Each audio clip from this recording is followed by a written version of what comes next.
So সকালে আমরা ঝাউবন থেকে ভিডিও করে আসার পরে ফাইনালি আমরা রেডি হয়ে ইনানের উদ্দেশ্যে রওনা দিব এখনই।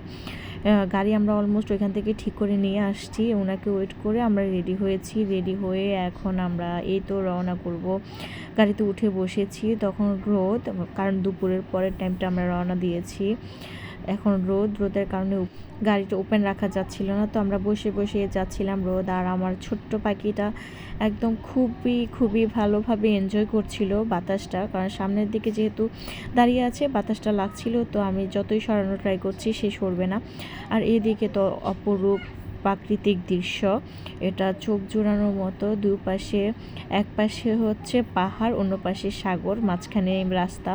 খুবই ভালো একটা সময় কেটে যাচ্ছিল আমাদের।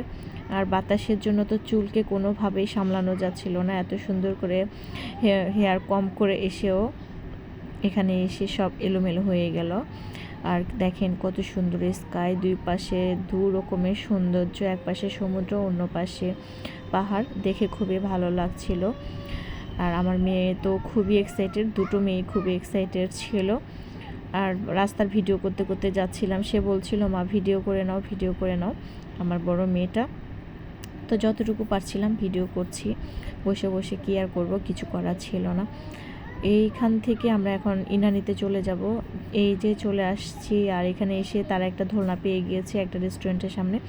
দু বোন এটাতে ওঠার জন্য অস্থির হয়ে গিয়েছে, দু বোন এটাতে নিয়ে এখন এখানেই থাকবে। এখান থেকে তারা আর বিচে যেতে রাজি না। এখানে তাদের সাথে তাদের খালামণিও অ্যাড হয়ে গিয়েছে। তো তিনজন মিলে অনেকক্ষণ দোলনাতে ধুল খেয়ে এরপর আমরা বিচের উদ্দেশ্যে চলে যাব। সে অপেক্ষায় আছি, অলরেডি চলে আসছি। এবং এত সুন্দর, ইনানি আমার সবচেয়ে ভালো লাগে। এখানে একটা সেন্ট মার্টিন ভাইব আছে, এটার জন্যই আমার সবচেয়ে ভালো লাগে ইনানি। বিশেষ করে ওদের প্রবাল পাথরগুলোর জন্যই সবচেয়ে বেশি বেস্ট মনে হয়।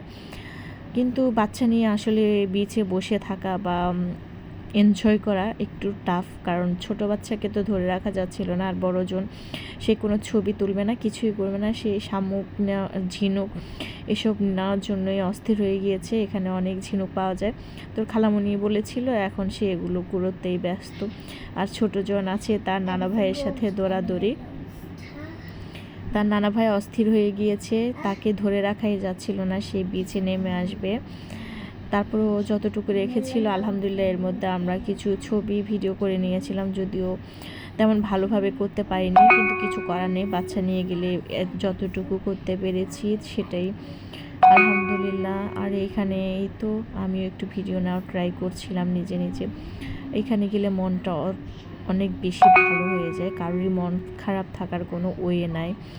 এত সুন্দর আল্লাহ সৃষ্টি, কাছাকাছি না গেলে কখনোই বোঝানো যায় না বা বোঝা যায় না, কারণ নিজের চোখে কোনো জিনিস না দেখলে সেটার এক্সপ্লেনেশন আসলে ভিডিওতে বা ছবিতে কখনোই বোঝা সম্ভব না।